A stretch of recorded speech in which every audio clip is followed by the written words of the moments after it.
Let's give me here. Who else would it be? This is the Bitcoin brief for April 25th. I hope you've had a good day. If you don't watch the end of this video, I hope you have a good weekend also. So, par for the course, we're going to talk about Bitcoin, Ethereum, Solana. This is going to be kind of a weekly recap. Some of you probably won't watch this until Saturday, and I understand that. So, but with that being said, I think we've had a pretty good week overall. Those of you that may have watched a previous video of the Bitcoin brief section or observations with Otsu may understand that we've had a pretty decent week here overall, and so we still got a couple days left. Just under 2 days to figure this out. But so far it looks pretty good, honestly. We have this little Aaron squeeze here that could have us come back down. That's very similar to where this kind of went up and then came back down. So we'll see. There's a chance, just theorizing here, not necessarily price action. There's a chance we could go back down to about the low 85,000 range. It's completely possible. It's not. It's not going to be strange to me if that happens. I'm not going to get bearish if that happens because that's still a bullish retest to me.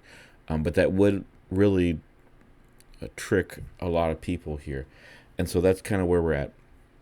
What I want to look at for the weekly, and I guess we'll get into Bitcoin here. What I'm looking at for the weekly here is to just stay above this midline, which would be a 92,000 and some change. Okay, and so we got 2 days to do this. It's a pretty easy ask, but we'll see. Sometimes we get some shenanigans as we start to close on the weekly. And this is only about 2.5% high, so we can easily drop that within at least 1 day, much less 2 days. And so, as far as the high time frame, that's the only thing I'm looking for right now. I'm not too concerned about the price. Anything else, I'm just looking at the trend flip. There's a lot of reactions here on meme coins, especially. I just released a video yesterday about meme coins called Are Meme Coins Back? And so go ahead and check that out. I thought it was a pretty good video. I gave some data both on the charts and CoinGecko to kind of show that. And so, yeah, just let me know what you think. And also like and subscribe because I really appreciate it. I'm trying to grow my channel much more seriously, trying to post more often.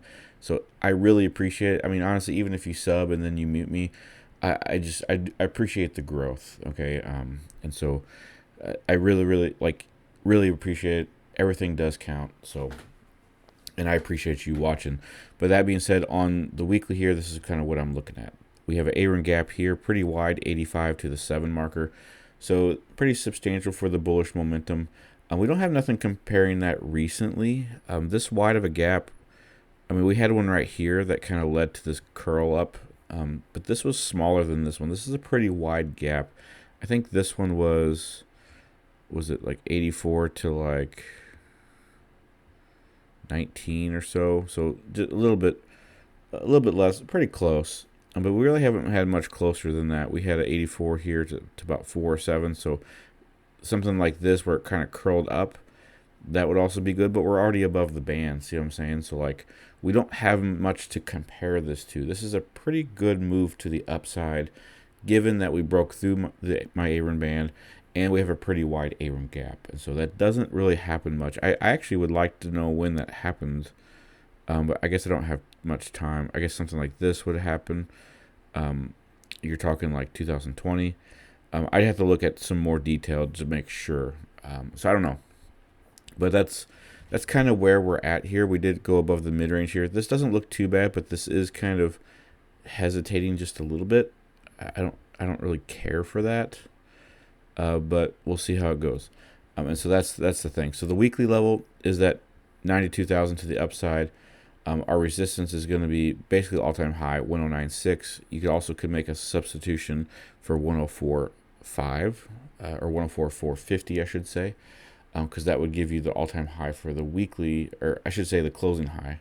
I always mean to say closing high, but I never really translate that, so I apologize. For the daily, we got to get above this level at 94.5 as well. And that's a simple ask. We just got to see if it gets it.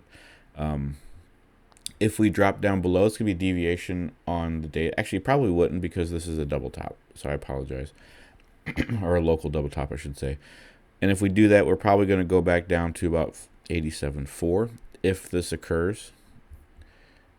And we break down below this, then we're coming back down even lower. So you got to be prepared for that. We're not necessarily out of the woods yet. I feel like we're doing pretty good. I really, really do. Like Bongo's up 30%. This is a coin that we talked about in our private group. By the way, we looked at it back down about 2.8 or 3 here, and now it's already at 13. So it's doing pretty good. Anyway, I digress from that. This is something I want to look at too. We talked about these trades before.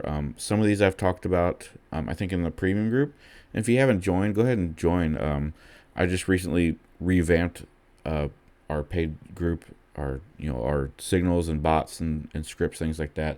Go ahead and check that out if you want. But our initial trade here is going pretty well. Actually, both of these are going pretty good. They're about 3/4 of the way through. And these are the two add-on trades if we get that flip. And so that's something to kind of look out for. And so we'll see if we get that. I think weekends tend to be hit or miss. But that's pretty much it on both the weekly and the daily as far as those levels go. We are above the momentum on the RSI. And I'd say the only tidbit I want to add on, well, first of all, I'm going to start adding more levels in the future because I've seen a lot of positive feedback for that. But two,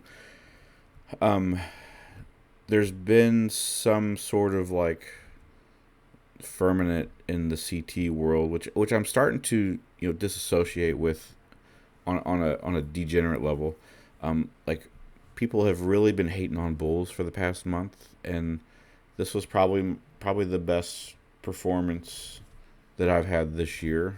And I know that's not saying much, but we had two really good trades. The Bongo we just talked about, it went up almost 300% in the past 3 or 4 days. Okay, so that was something that we talked about. That's something that we were in for a few weeks already.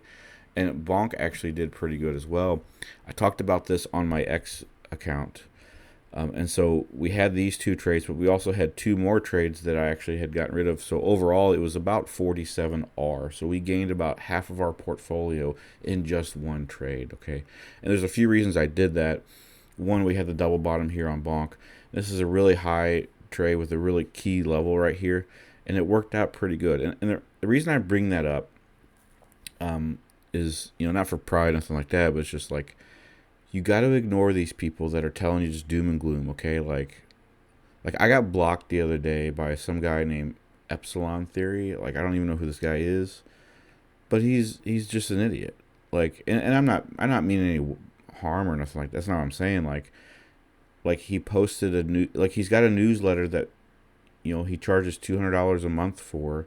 And he basically told, like, hey, I watched Margin Call the other day, and just want you to know that Margin Call is right. You just sell everything now. And like you got, and I'm just using him as an example. I'm not saying to follow him or not follow him, but what I am saying is you're gonna have people that are doom and gloom, fear, FUD, just doubting your every move, and they're especially going to do that at the lows. Okay, they're especially going to do that at a time where you don't need to be doing that. And this is where, so this is my third cycle, right? And I've bounced all around. Like, first cycle, I followed blindly a lot of perma bulls, and I got burned pretty bad. I lost a lot of money that way. Second cycle, I was a bear, and that didn't make me much. I mean, that made me a little more. It made me more cautious, and it did help that I was actually gaining more money too, and from jobs and things like that. But the third cycle, I learned that the bulls have something going on. There's much more upside to be bullish here, and I'm not trying to be bullish just for the sake of it. You need to go where it makes sense, right? But what I do know is the lifespan for bears is always going to be limited. There's only so much down move you can go. If you're focused too much on the down move, you're going to miss the move to the upside. Okay, that goes into the theory why people say, don't, especially with the S&P 500, just buy. Long term is going to pay off. Okay, and that's why, because you ignore all these dips, you ignore the timing. Like most people, I was talking to somebody today, like somebody that I could be potentially working with, like just said that trading is very emotional, and I totally agree with that. And that's why you got to really take your emotion out of it, right? Because if you don't, you're gonna get burned. You're gonna sell at the worst time. You're gonna buy at the worst time. Okay, and I've mentioned this before. Everybody wanted to buy up here at about 104, 109. Like, Well, that was the worst time to buy. And now you got people saying sell, sell, sell right here. I mean, you literally have people telling you to go watch a fictional movie, okay, that was 5% based off of a true story, um, over something that only happened once in our lifetimes. Do not, like in my, like this is almost advice. Like, do not, like, watch fictional movies and use them as a way to do financial advice. Like that's the stupidest thing I've ever heard. Okay, manage your portfolio well according to your lifestyle and your standards. I can't tell you, even if I wanted to. I'm not licensed, but even if I was, I still wouldn't tell you, because what you are going through is unique versus what I'm going through and everybody else. What I can only tell you is what I see on the charts and what I do based off of what I see on the charts. Not telling anybody what to do. Um, but what I do say is I see a lot of people just being fearful, and I don't think you should. But more importantly, I don't think you should let that affect your trading, if that makes sense. So that's Bitcoin. A little commentary added on there. So apologize if that wasn't welcome. Ethereum. We're going to go to Ethereum here on the weekly. Bounce really, really good. This is exactly what I wanted to see. I have a video about this where I think Ethereum has bottomed here. I still think that's the case. RSI has not flipped to the 50 marker though, so we gotta wait for that. Daily here, we're still at this retest point. We need to flip above. Nothing's really changed here. Flip above 1862, and then we can move on from that. So basically it for Ethereum. Not much else to that. Now Solana, on the other hand, I think it's pretty good here. Weekly is the deviation about 2 weeks ago, still pumping from that, and that's that was the flip of that was about 127. So from the bottom here to the current price, about 43% move. So doing pretty good. This bigger long signal, actually both of these here are actually weekly positions, and so those are pretty good. They're both in profits as well. I have a lot of trades that are in profit here, and basically because the market has kind of allowed us to do that. Now this is one, if it flips the level, which it did, this is actually an active trade here. And now this one's slightly underwater. We'll see where that goes, but this is a 5R trade for 66%. I think this is looking pretty good, and I honestly, like, a lot of meme coins for Solana are doing really, really good as well.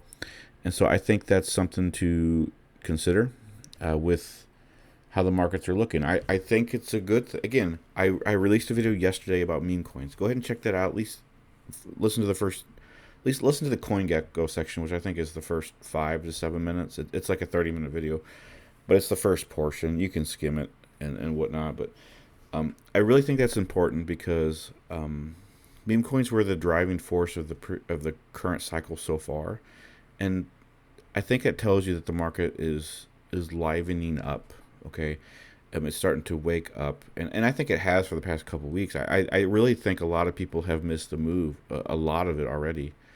And here's what I'm thinking: like, we could probably go back down in the middle of May. People are going to get discouraged, especially the people that have been late.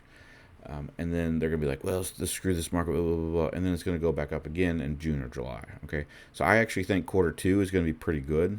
I think Q3 is going to be choppy. And I think Q4 is just going to be explosive. I think it's going to just blow everything out of the water. So we'll see how that goes. Anyway, that's the video. Let me know what you think. If you're a premium member or a Patreon subscriber, you get another video coming up right after this.